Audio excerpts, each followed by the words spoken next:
আসসালামু আলাইকুম। নিয়ে আসলাম হচ্ছে আজকেও আরেকটা স্পেশাল ভিডিও। সবসময় নিয়ে আসি আমি আপনাদের মাঝে। সব কিছুই অল্প অল্প আছে। খাসির ভুঁড়ি আছে, খাসির কলিজা আছে, খাসির মগজ অলরেডি ভিডিও সবার দেখা হয়ে গেছে। আজকে জিপটা করব।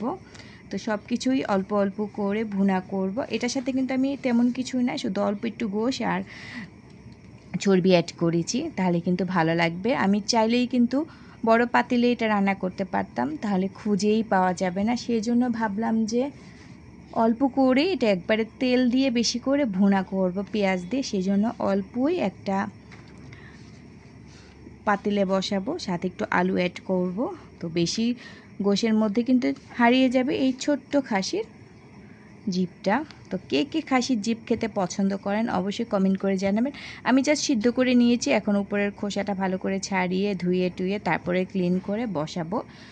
আপনাদের সাথে একটু ভিডিওটা শেয়ার করছি। আমি এখানে অল্প একটু গোশ অ্যাড করেছি, বেশি গোশ দিলে কি হবে, পরে এই খাসির জিপটাকে আর খুঁজেই পাওয়া যাবে না, তাই এটা বেশি কিছু দিলাম না, অল্প দিয়ে এটা ভুনা করব, আলু অ্যাড করব। কারা কারা পছন্দ করে আমার মতন এই খাসির জিপ বা গরুর জিপ। তো ভুঁড়িও আছে, সেগুলোও যখন আমি রান্না করব তখন অবশ্যই সেটা শেয়ার করব। যদি সময় পাই আমি রান্নাটা দেখাবো, আর যদি না পাই আপনারা এটাই দেখে ফেলবেন। তো দেখতে থাকুন পুরো ভিডিও। এখানে হচ্ছে ঢ্যাঁড়স আছে, ঢ্যাঁড়সগুলো আমি একটু তরকারি রান্না করব। এটার মধ্যে আলু অ্যাড করব, আর এটা 4 ফালটা করব। এপাশ আর এপাশেরটা ফেলে 4 ফালটা করে আমি ঢ্যাঁড়স তরকারি করব। আর ধুন্দুলের কথায় কি বলবো, প্রায় 1.5 কেজির মতন আমি ধুন্দুল নিয়েছিলাম। সস্তা দুরবস্থা কথাই আছে না, আসলে সস্তা তো সস্তাই, সস্তা জিনিস দিয়ে তো আর খাওয়া যায় না। ধুন্দুল রান্না করে একবারে ছোবা হয়ে গেছে।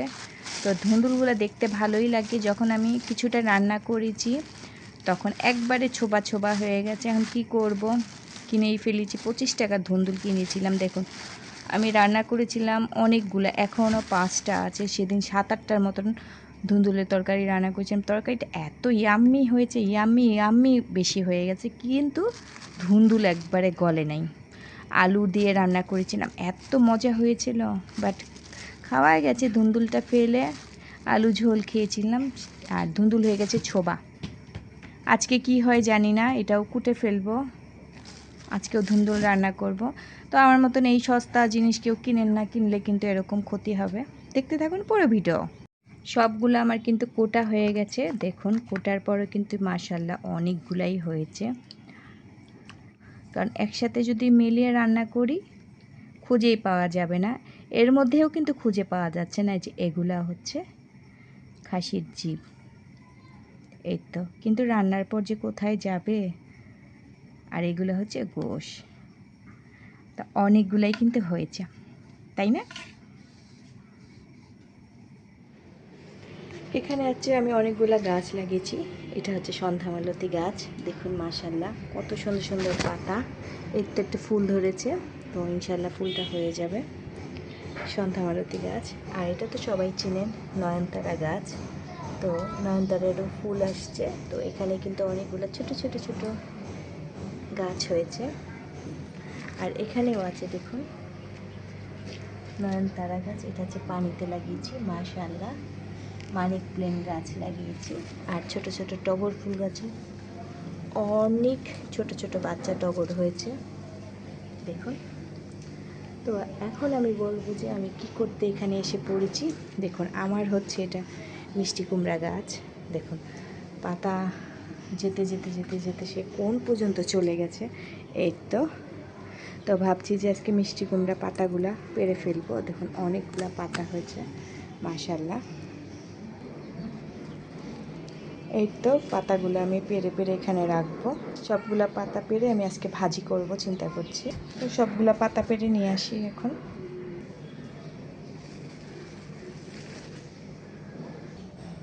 এই তো মাশাআল্লাহ সবগুলা পাতা আমি পেরে নিয়ে এসেছি। অনেক পাতা এখানে দেখুন, অনেকগুলা পাতা। আসলে নিজের হাতের গাছের লাগানো পাতা, দেখুন মাশাআল্লাহ কতগুলা পাতা। ছোট্ট একটা গাছ, সেটার মধ্যে কতগুলো, এই যে নিচে অনেকগুলো পাতা আছে।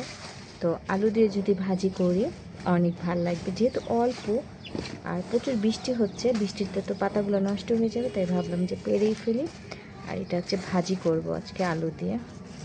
তো অনেকগুলা পাতা এখানে, এটা একটু ছোট ছিল তো এটাও পেরে ফেললাম, বৃষ্টি যেহেতু হচ্ছে সব নষ্ট হয়ে যাবে। আরও হবে, আরও হয়ে যাবে, কয়দিন পরে দেখাবো না, আরও অনেক পাতা হয়ে গেছে।